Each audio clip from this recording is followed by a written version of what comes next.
Hi everybody, I'm Bree the Plant Lady checking in with a weekly garden tour. We've actually had the most amazing weather this weekend. It hasn't been humid and it's been in the 80s, and I've gotten a fair amount accomplished that I'm really excited to show all of you. And the seed is really starting to ripen quickly. I've been busy harvesting particularly poppies because that is the primary thing that is ripening first. You can see here is a giant tub of the poppy pods. I've already dumped them like into a smaller bucket, but I find that it's best just to leave them turned upside down for at least a week or two so that more seeds will fall out. But I'm happy to report I already have 5 Talenti ice cream containers full of seeds, so I'm really pleased with this year's harvest so far. Larkspur, not so much. A lot of it just isn't ripe yet. I've been posting videos about how to do all the seed collecting, but I just wanted to show you for reference. That's all the Larkspur seed that I have right now. So it's a significant amount, a significant difference in the amount of seed that poppies produce versus Larkspur.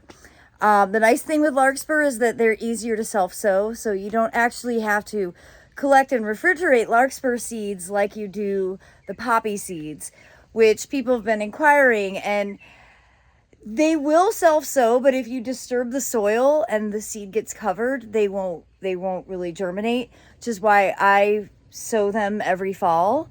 But you know, I have a whole bunch of self-sown poppies here, but they're always right along the edges and in inconvenient places. But that's because that's areas where the soil wasn't disturbed. So that's one of the main differences between poppies and all of the other plants, including, you know, Larkspur, bachelor buttons, nigella. Those plants are all more adaptable. They can still germinate regardless of whether they've been covered or not. But let me turn this camera around so I can show you what I've been up to and what I have planned for the week ahead. So in addition to harvesting all these flower seeds, it's officially time to get the barley wave harvested.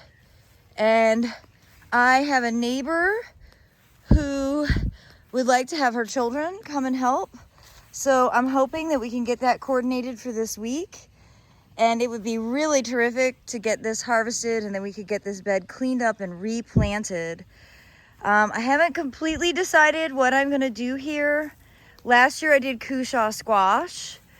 It's definitely too shady for like what I used to do with sunflowers and stuff. They grew really well before these trees got so big. I also have a bit of a deer issue. And actually I walked right past it.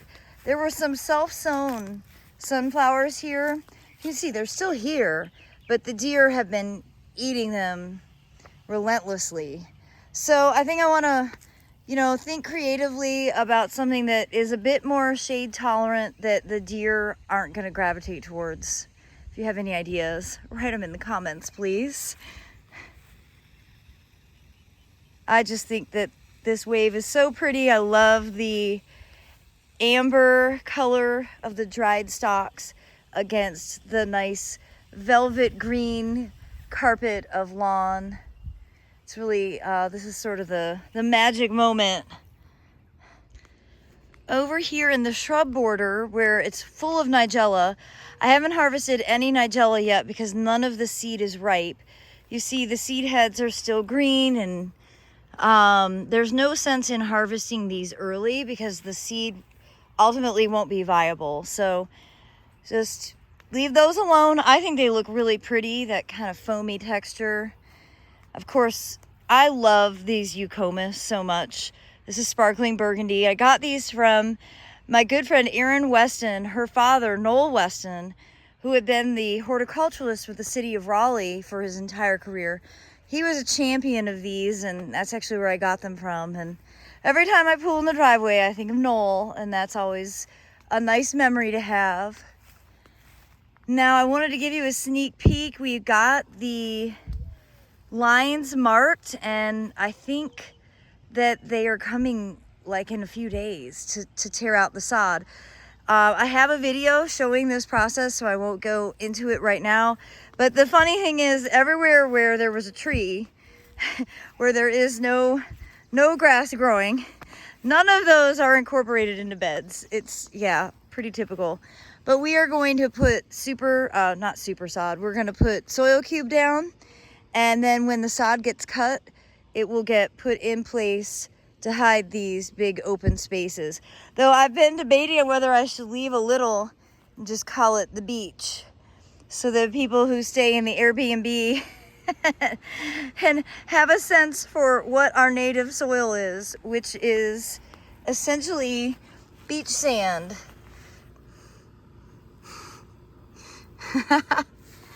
It really is something else. Now, I also have an extensive container garden video that will come up in the next few days.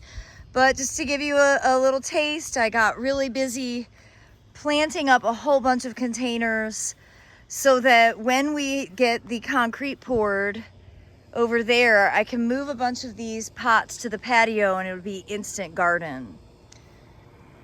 Now, as we walk around this backside, you can see the birds are also going after the seed. So this is what the birds will do. They just sort of crack it open and then gobble up the seed. You know, personally, I think that's an attribute to growing these flowers. But again, you can see the larkspur just isn't ripe yet. It's green. So, you know, it takes some time. We have high temperatures again starting tomorrow. So it'll all dry out sooner than later. This border, I mean, the bachelor buttons are just amazing. They just keep on going. And there's so many seeds, and I need to make the video about specifically how you harvest them, but basically you do what I just did. You just pluck off this dried bit. Whoops. If I can get it to focus. There we go. And the seeds itself are these little individual. So depending on how patient you are, you can harvest them down to the individual seeds, or what I do, I really just harvest this whole thing. And then I process them down into individuals when I'm putting them into smaller packaging. But the deer are definitely getting in here. I'm gonna need to put up cattle fencing here. You can see the deer are eating the self-sown zinnias. So something to be aware of. Even with the castor beans adjacent, the deer just eat right around them. Of course, the castor beans are poisonous. I see more seed heads that are ripe along here. That's precisely what I'm looking for here. Really, the browner they are, the better. Like, this is really ideal for harvesting. So tomorrow I will harvest more. Actually, here's a big clump that's perfect. This is exactly what you're looking for. I don't know why they all have, I guess have little insects, little spiders or something on these. But that is the ideal. It's totally dry. The seeds you can hear are shaking. So it's easy just to come through and cut all these off and then turn them upside down into a bucket. The daikon radish are sort of wild and woolly, going to seed, as you can see here. And I am ready for the nigella to ripen, because I'd really love to get this bed cleaned up. But again, it's not ripe yet. I know it's an exercise in patience. I have to say, the thing I'm probably most impressed with right now is the buckwheat that Aiden and I sowed back the last week of March. And you know, we just threw handfuls into open areas to fill in the gaps. And look at how beautiful that buckwheat is. Here it is over here. Here's already going to seed and it'll self-sow. But I just think this combination is so pretty. The carrot, the buckwheat, the actual wheat right here. That's celery growing here and there. That's a broccoli.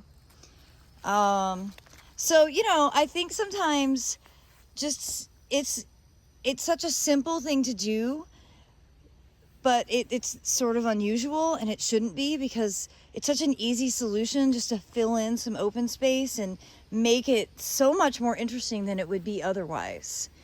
So I think that buckwheat is something that absolutely everybody should at least try growing once. Now, if you're wondering what the eucomis, or the pineapple lily, looks like when it flowers, here is one that's just getting ready to start blooming, and this will grow taller. But it's such a cool flower. You can see why it's called the pineapple lily, because it looks like a pineapple. And one of my favorites has just started to bloom. This is Echinacea Pretty Parasols, and I am really, really impressed with this plant. It knocked my socks off last year, and I was so happy that, you know, it came through the winter with no trouble, and you could see it's already blooming. Of course, we have big fat blueberries back there on that bush, and the blue jays have been stealing them. I need to get in there and harvest some of those, because that's a delicious plant. I lost the label, so I don't know the name of that variety, but you can see how big these fruits are, and it's nice and early. I'm not sure if it's climax, but oh yeah, it tastes like summer.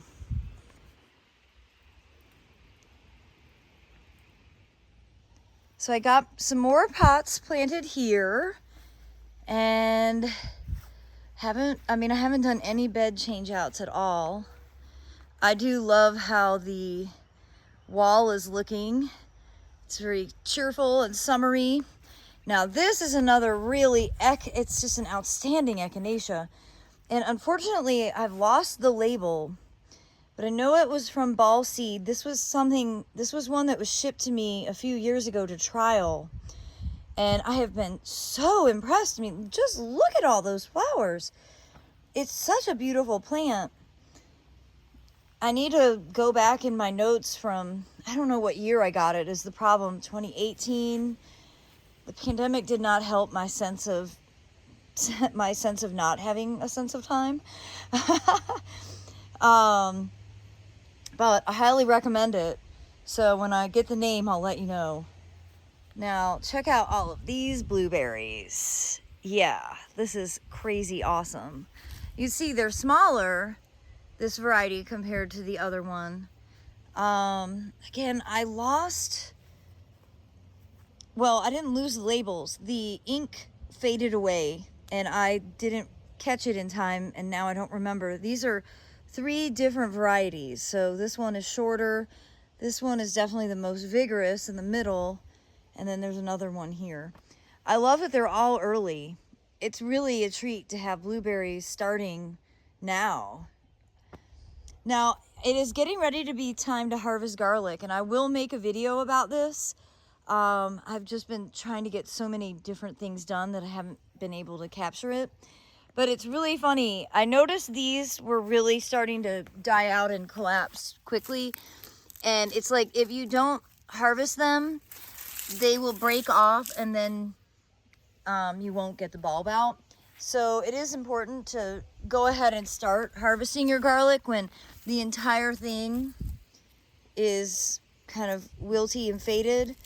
Some of my garlics aren't that big, but that's okay. I know they're tasty. But the funny thing is, I pulled these a few days ago, and within 2 hours of doing that, the doggone voles dug a tunnel. Now, they hadn't been in here because I had garlic planted all along the edge, and it prevented them. But literally within hours of pulling the garlic, they got into this bed. So, yeah, I don't have a good summer solution for voles.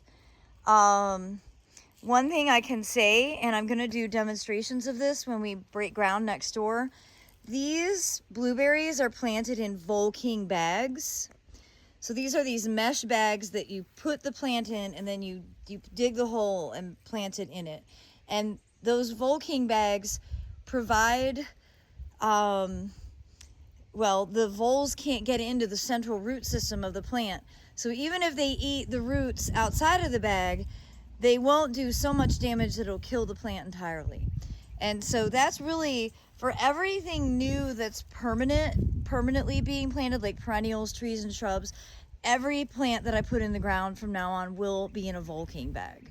I didn't know about Vole King bags when I first started this garden, but I do know now, and I'm going to take advantage of this amazing product.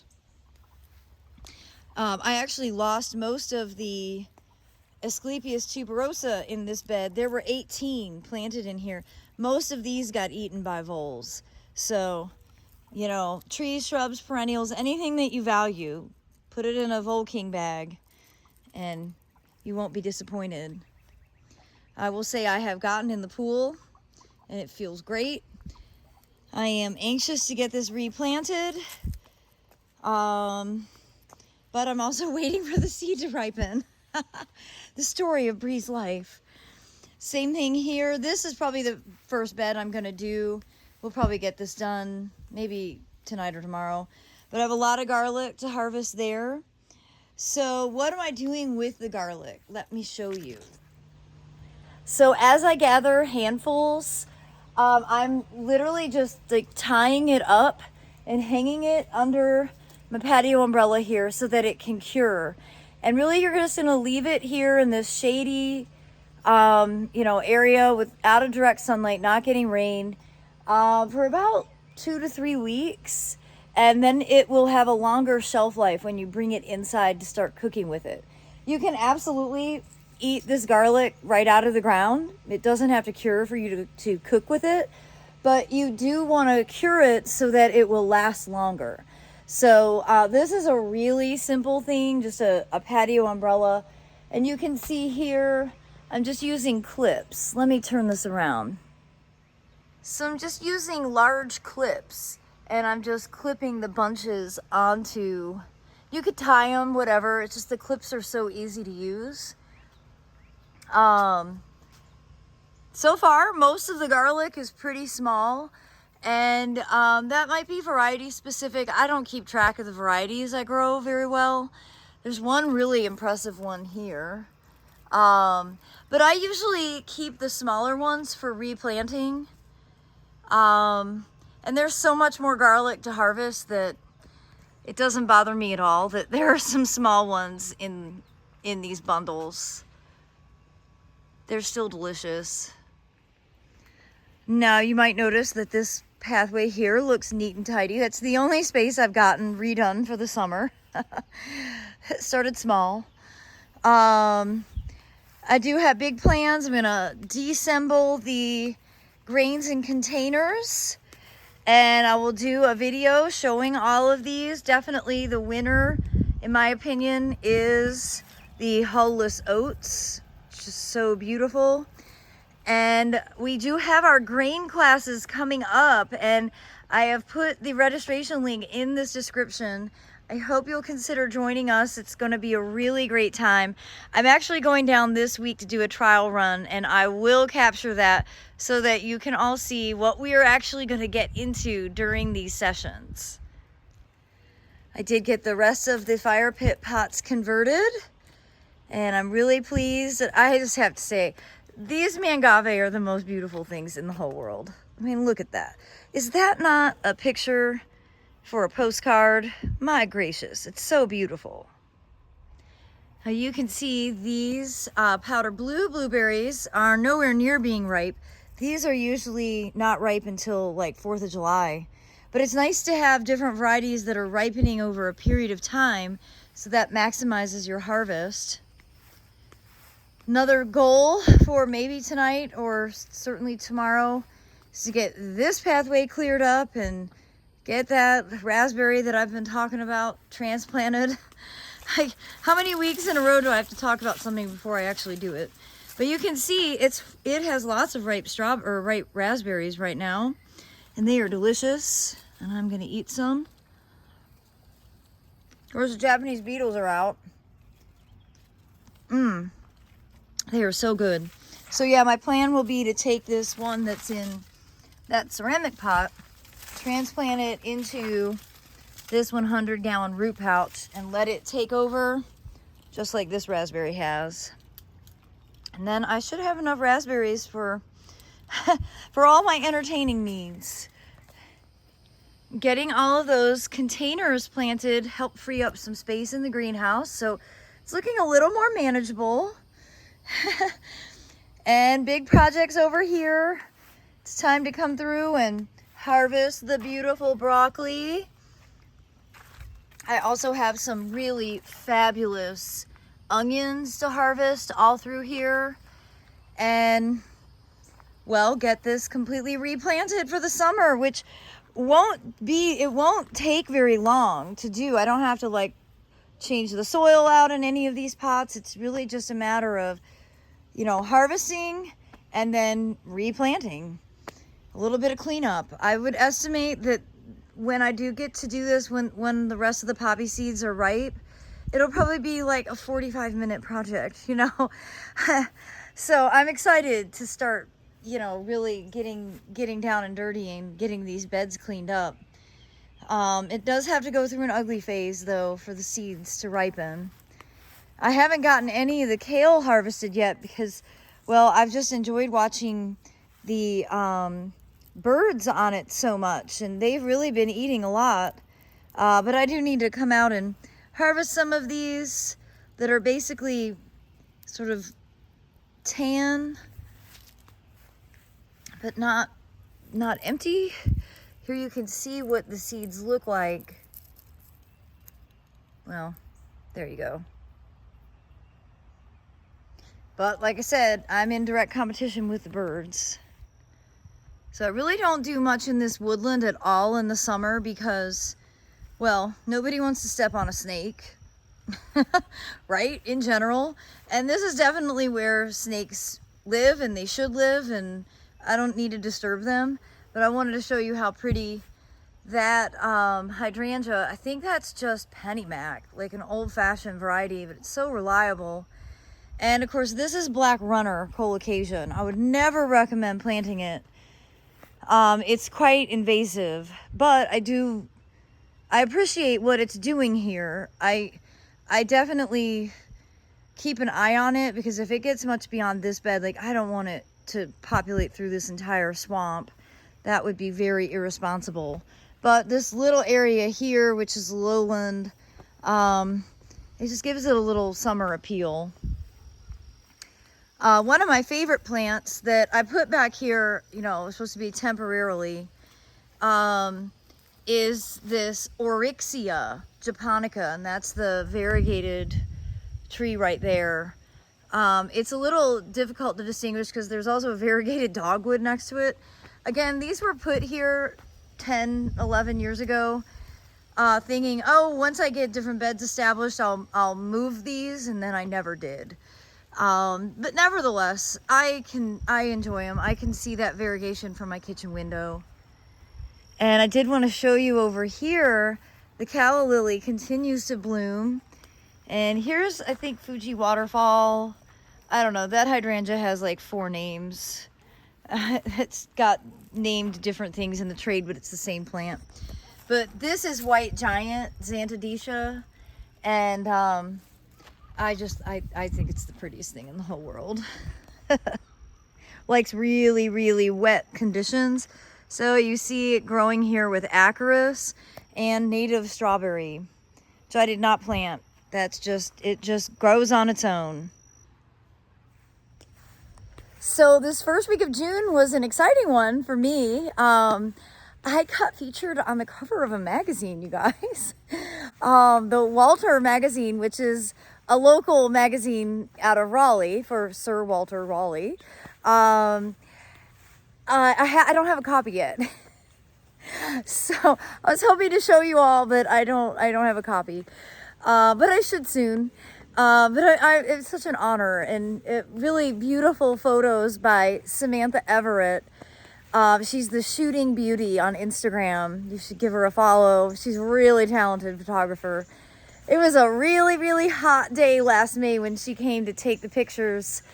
And it's just so much fun to see the garden through someone else's lens. And I just am really grateful and so appreciative for them to feature me. And, you know, the garden and the mission here to teach people how to garden and how to grow food and how to not make your neighbors mad. As I'm walking here along the north side, you'll notice I did some hard cutbacks about a month ago, and this weekend I kind of came through and cleaned some stuff up, and I've been really trying to keep it watered. I did cut back the dead parts of the lilac, and I'm really happy to see that there is so much healthy growth on this Excel, even though the plant, most of the plant has died. I'm hoping that if I keep it watered and give it some good fertilizer and ultimately get rid of this Yoshino cryptomeria, that it'll have a better success. And I've got some water running because we are dry, and it's funny how it's so much more pleasant to be outside on a day like this where there's really low humidity, but wow, things dry out like so much faster. So just giving everything a good drink. Hopefully we'll get some rain at some point this week. Well, the lettuce border is just about finished, and I'm happy to say that the seed is starting to ripen. This is the sign. It will get puffy. I can get that to focus. There you go. That is what the lettuce seed should look like. And it's quite small. It's really quite tedious, actually. This is why I often just buy my lettuce seed every year, because I think I lose interest in seed that's this small. Well, we'll see. If I make a how to collect lettuce seed video, you'll know that I have taken the extra time and care. Well, I can't believe we're in just the last few weeks of spring as the days are getting longer. I really don't feel prepared for actual summer to start. I don't think I ever do. And we've made a lot of progress on the house next door, and I actually got it listed live on Airbnb. And you guys, the first inquiry is for someone to rent it for 4 months straight, like June 30th until November 9th. And that totally took me off guard because that wasn't what I was expecting with Airbnb. I was thinking more like a couple of days at a time. But it's definitely got my wheels turning about a slightly different business model than I had originally planned for. So I will let you all know how it goes. And I've had a few people from YouTube inquire, and I need to return your emails. And I can give you the link. So for dates, right now I have it like mostly blocked off, but we should actually really we could start renting it like in just over a week. Oh my gosh. I don't think I've said that out loud. Well, I hope that you've enjoyed today's tour, and I look forward to sharing more updates next week. And be sure to subscribe to the Breathe the Plant Lady YouTube channel to watch all of my how-to videos that I generally post during the rest of the week. And I'll have a whole lot of new content, especially as I make the big transition from spring or from cool season to warm season, and as we break ground on the new garden. So stay tuned, and I hope that y'all have a fantastic week. Thanks so much for watching, everybody.